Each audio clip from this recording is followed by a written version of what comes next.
ناظرین سامعین السلام علیکم ورحمۃ اللہ وبرکاتہ۔ پیغام پاکستان کے ساتھ میں ہوں قاری سید صداقت علی۔ پیغام پاکستان میں ہم مختلف شخصیات سے پاکستان کے حوالے سے بات کرتے ہیں اور ان کے علم جو ان کو اللہ تعالیٰ عطا فرمایا ہوا ہے اس سے استفادہ کرتے ہیں۔ یہ پروگرام جو ہے وہ پاکستان کے ارد گرد گھومتا ہے۔ جو شخصیت بھی یہاں پر آئے گی وہ صرف پاکستان اور پاکستان کی بات کرے گی اور ہمیں ایجوکیٹ کرے گی کہ what is Pakistan, why we are Pakistani, ہم کیوں پاکستانی ہیں۔ اس حوالے سے ہمارے جو ہے وہ علم میں اضافہ ہوگا ان کی وجہ سے اور ان سے ہم استفادہ کریں گے۔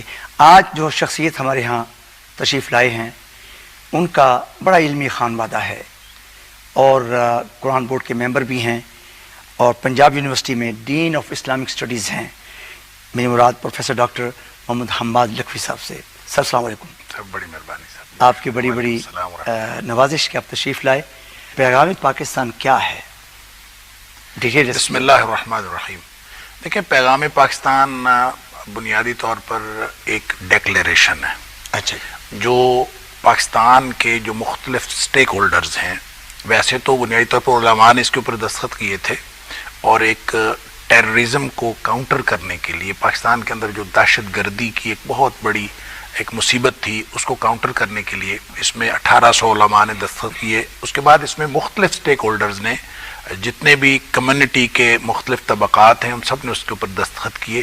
تو ایک ایسا کمپریہنسو ڈیکلیریشن ہے کہ جس میں ایک عہد بھی ہے، ایک فتویٰ بھی ہے اور ایک پیغام بھی ہے کہ ہم اس پاکستان کی سالمیت کے لیے، پرامن بقائے باہمی کے لیے اور ریاست کے ساتھ پورا جو اپنا تعاون پیش کرتے ہوئے اپنا کنٹریبیوشن۔ ڈاکٹر صاحب اس فتوے کے اوپر، اس نیریٹو کو، اس بیانی پر کہ انڈورسمنٹ کے لیے تو بڑی بڑی شخصیات نے سائن کیے ہیں اور اس کو انڈورس کیا۔ اس میں شیخ الازہر بھی شامل ہیں اور گرینڈ مفتی ایجپٹ بھی شامل ہیں، باقی شخصیات۔ جی، میں یہی عرض کر رہا ہوں کہ ابتداً اس میں جو ہے پاکستان کے علماء نے دستخط کیے تھے، لیکن اس کے اندر پھر اس کو ورلڈ وائڈ بہت ہی پذیرائی ملی اور اس کے اوپر انڈونیشیا کے اندر اس کے اوپر باقاعدہ ایک انٹرنیشنل کانفرنس ہوئی تھی اور وہاں بھی اس طرح کا ایک اعلامیہ جاری کرنے کی کوشش کی گئی۔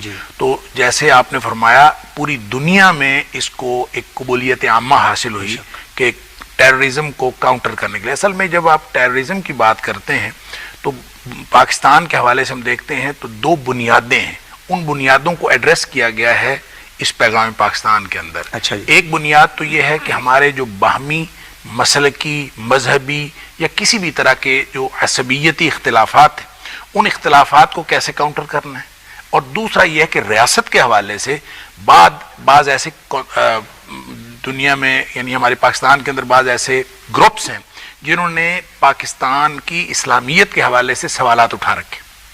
دوسری ڈائمنشن یہ ہے کہ لوگوں نے شکوک و شبہات یہ پیدا کر رکھے ہیں کہ اسلامی جمہوریہ پاکستان، چونکہ پوری دنیا میں ہم آزاد یعنی ایک ریاست تو ہیں لیکن ہم دنیا سے علیحدہ ہو کر نہیں رہ سکتے، آپ کو دنیا کے ساتھ اپنی سفارتکاری رکھنی پڑتی ہے۔ اگر ہم شریعت اسلامیہ کے حوالے سے دیکھیں تو بڑا کلیئر میسج ہے، جو میں یہ سمجھتا ہوں کہ یہاں تو بالکل ایک بلٹ پوائنٹس کی صورت میں فتوے کے اندر اور اس میسج کے اندر دیا گیا ڈیکلیریشن میں، لیکن اگر ہم شریعت کا عمومی طور پر مطالعہ کریں تو دیکھیں، ایک ہے اختلاف میں شریعت نے اور نبی اکرم صلی اللہ علیہ وسلم کی شریعت نے ہمیں جو اسوہ دیا ہے اور جو طرز عمل دیا ہے وہ یہ ہے کہ آپ کا بھلے جتنا مرضی اختلاف ہو، دیکھیں ایک اختلاف وہ ہے جو میرا آپ کا مسلکی اختلاف ہو سکتا ہے، فقہی اختلاف ہے، بہت سارے معاملات میں ہمارا اختلاف ہو سکتا ہے۔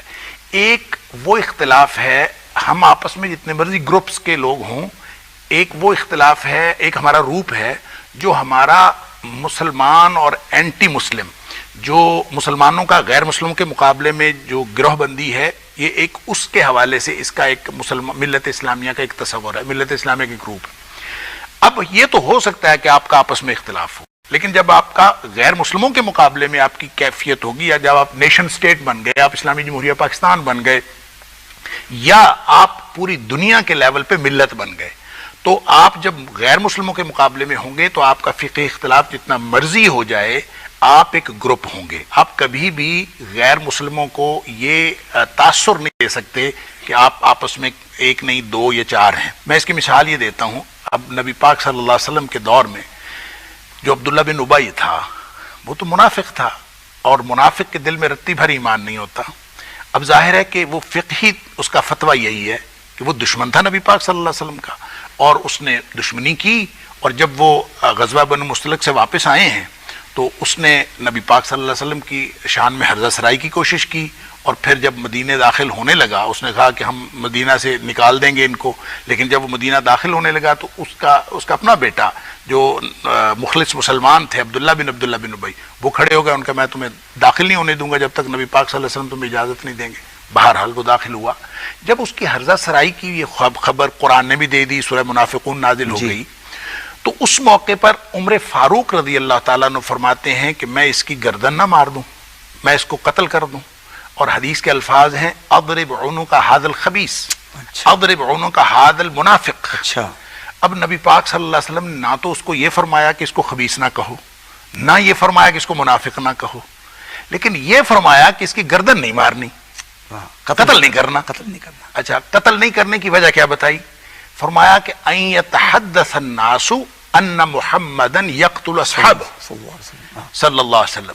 اس لیے اس کی گردن نہیں مارنی کہ غیر مسلم کہیں گے, لوگ کہیں گے, لوگ سے مراد یہ ہے مسلم, لوگ یہ کہیں گے کہ محمد کریم صلی اللہ علیہ وسلم اپنے ساتھیوں کو قتل کرتے ہیں. اب آپ یہ فرمائیں, اب دیکھیں وہ ساتھی تھا, وہ تو ساتھی نہیں تھا, وہ تو دشمن تھا, اور اس نے تو دشمنی کی حدیں پار کی ہیں.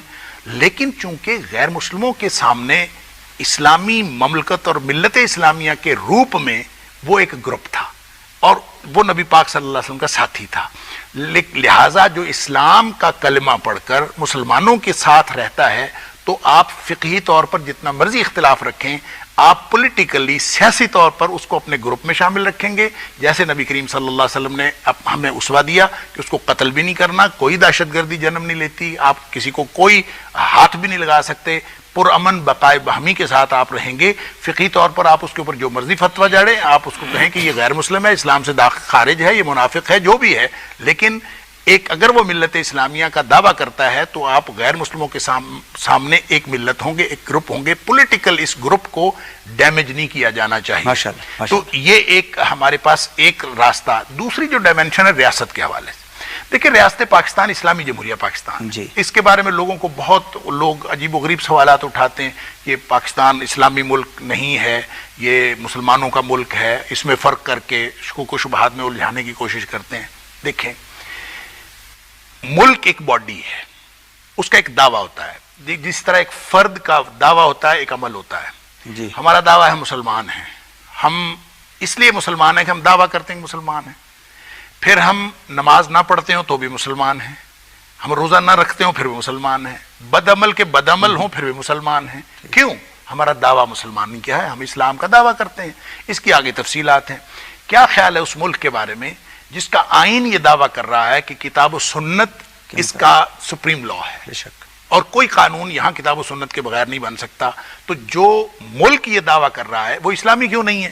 لہٰذا وہ عین اسلامی ملک ہے, اگرچہ اس کے اندر کئی خرابیاں ہوں, اگرچہ اس کے نظام کے اندر کئی خرابیاں ہوں, وہ خرابیاں اس کے اسلامی تشخص کو قطعاً داغدار نہیں کر سکتی. بطور مسلمان اور پاکستانی ہمارے کیا فرائض ہونے چاہیے؟ دیکھیں, ہم ایک انڈیویجول جو ہے نا, وہ اصل میں پورے معاشرے کا تشخص ہوتا ہے. ہر فرد ہے ملت کے مقدر کا ستارہ, افراد کے ہاتھوں میں ہے اقوام کی تقدیر, ہر فرد ہے ملت کے مقدر کا ستارہ. لہذا ہر فرد اپنے آپ کو اس ملت سے الگ نہ سمجھے, اور وہ یہ نہ سمجھے کہ میرا کنٹریبیوشن کم ہے.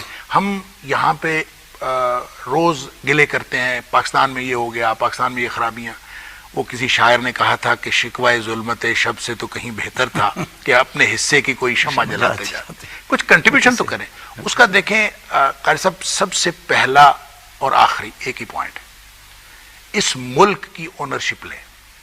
بالکل, اس ملک کو اپنا سمجھیں. You have to own it.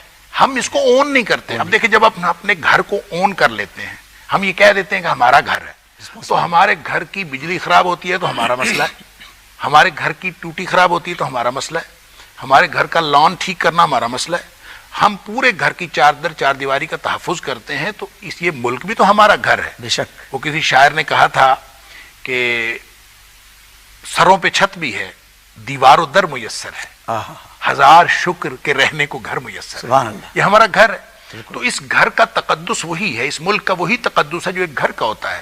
لہٰذا اگر کوئی بیرونی آنکھ اس میں جھانکنے کی کوشش کرے تو حدیث نبوی کے مطابق آپ اس کی آنکھ کو پھوڑ دیں کچھ چیز مار کر تو آپ کے اوپر کوئی گناہ نہیں ہے. تو ہر فرد جب ہر انڈیویجول جب اس کی اونرشپ لے لے گا، پھر قاری صاحب یہ پاکستان آپ کا بھی ہے، پھر میرا بھی پاکستان ہے، اور پھر جب یہ ہمارا گھر ہوگا تو ہم سڑک پہ چلتے ہوئے سڑک کو گدلا نہیں کریں گے، ہم سڑک کو خراب نہیں کریں، ہم سڑک کو ٹھیک کرنے کی کوشش کریں گے کیونکہ ہمارے گھر کی سڑک ہوگی. پھر ہم اس طرح اصل مسئلہ یہاں پہ اونرشپ کا ہے. لہذا میں اس پیغام پاکستان کے توسط سے اپنے نوجوانوں کو، اپنے بوڑھوں کو، بڑوں کو، سب کو میں عرض کروں گا کہ پاکستان کی اونرشپ لیں، ہمارا گھر ہے، اور اس کی اصلاح کی کوشش. دیکھیں ایک مالی ہے نا، ایک مالی پودا لگاتا ہے اور اس کی حفاظت بھی کرتا ہے، اس کی گوڈی بھی کرتا ہے، پانی بھی دیتا ہے، سب کچھ کرتا ہے.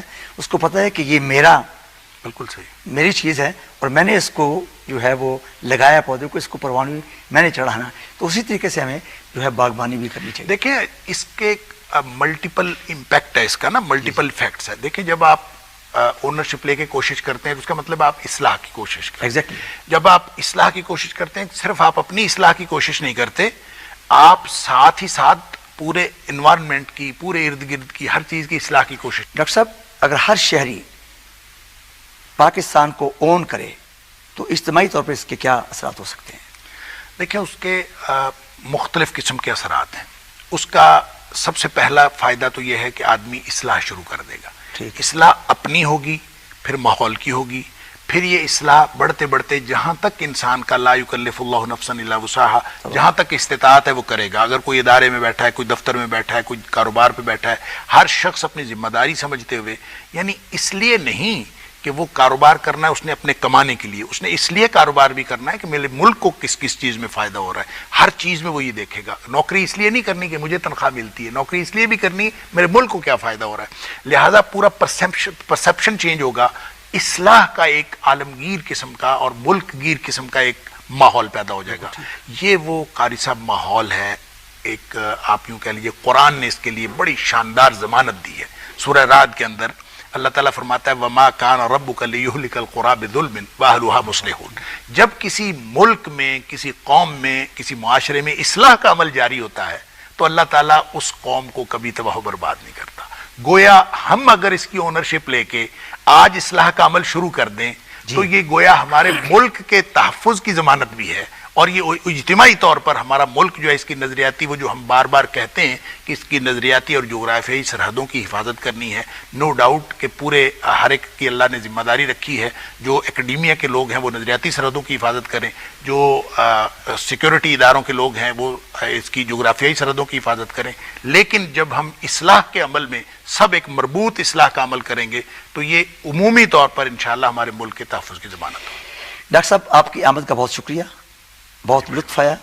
میں خود ایجوکیٹ ہوا ہوں، ہماری پبلک ایجوکیٹ، میں سمجھتا ہوں ہماری پبلک کو بھی اویئرنیس نہیں ہے اتنی، اور ان پروگراموں کے ذریعے انشاءاللہ عزیز ہمارے لوگ ایجوکیٹ ہوں گے اور پھر وہ اس طرف آئیں گے جو آپ نے فرمایا کہ وہ ہیو ٹو اون اٹ. ہمیں جب تک اون نہیں کریں گے اس وقت تک ہم اس ملک پاکستان کے نہ محافظ بن سکتے ہیں، تو نہ اس کی اکانومی کو آگے لے جا سکتے ہیں، نہ اپنی اصلاح کر سکتے ہیں. تو انشاءاللہ پھر کس موقع پر آپ کو پھر تکلیف دیں گے. اللہ آپ کو سلامت رکھے.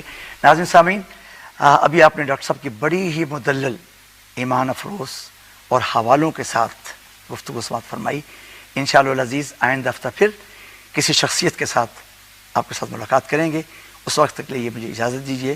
اللہ حافظ. پاکستان زندہ باد.